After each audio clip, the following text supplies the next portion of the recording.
Welcome to another episode of InvestStream. I'm Pankaj and I'm here with my friend Sanjay Nath, founder and managing director of Blume Ventures. Sanjay, welcome to New York. Thank you. Always good to be back.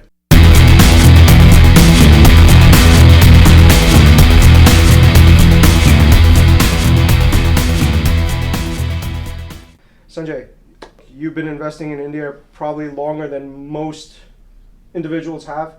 You've seen lots of cycles in India. Since 2010 you started, right?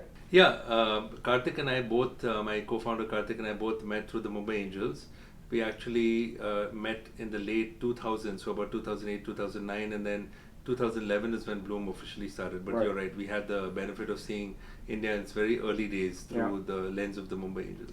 So everything that you've seen, you've invested in over, what, 75, 80 companies over That's the right. last couple of years. What are some things that you're seeing happening in India now? India in 2018, 2019 became hot again. We've seen many more unicorns get created. We've seen a lot more enthusiasm, especially amongst the Chinese and Japanese investors, to invest in India. Perhaps not as much here in the U.S., but we're seeing a lot of money flowing into India. What are some of the things that you're seeing? What kinds of companies are interesting today? What are you staying away from? Sure. So, couple of sort of macro themes or trends. If you look at it, I mean, I'll give you the lens from the own evolution of our funds. Right now, we're on the road for our fund three. If you look at fund one, while we had really interesting companies like Grey Orange and of course Taxi for sure, that went to Ola.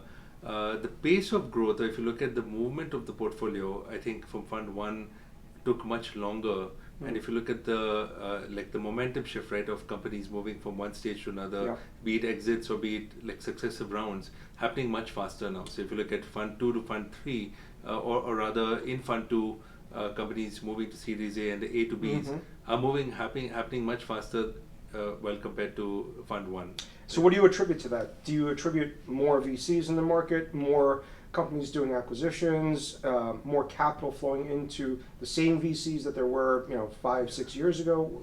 I think multiple things. I think it's a combination of things. I think one is, if you look at the Series A sort of bucket, that really hasn't changed, right? That has been very constricted. Yeah. But if you look at the interest from the East, you could think of this term as the West is always interesting, but today is also about the rise of the East. Yeah. Look at the Chinese, Japanese, and the Southeast Asian investors. Everybody from the BAT and strategics Yeah. to the SoftBanks, of course, and new Japanese investors like BNext, Right. co-investors.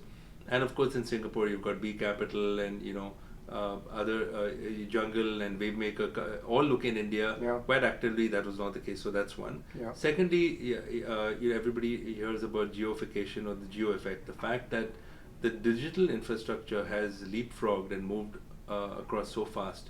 You've still got your physical infrastructure challenges in India, Yeah. but the fact that today, mobile phones, I mean, feature phones and broadband access is almost free. Yeah. There's so many options around local content, around content commerce, and about different niches in e-commerce taking off. So I think the digital infrastructure, the whole geo effect, Yeah. and the fact that, and you're also seeing, in a sense, we're sitting here in New York, the hedge funds, everybody from the Steadview to the Falcon Edge to the Tiger coming back and looking into India. Yeah. I think it's a combination of things. Also, the fact that I think the quality of founders coming to us today are different in the sense that you have actual unicorn founders leaving, starting their own, coming to funds like Bloom, Yeah. versus about 8-10 years ago.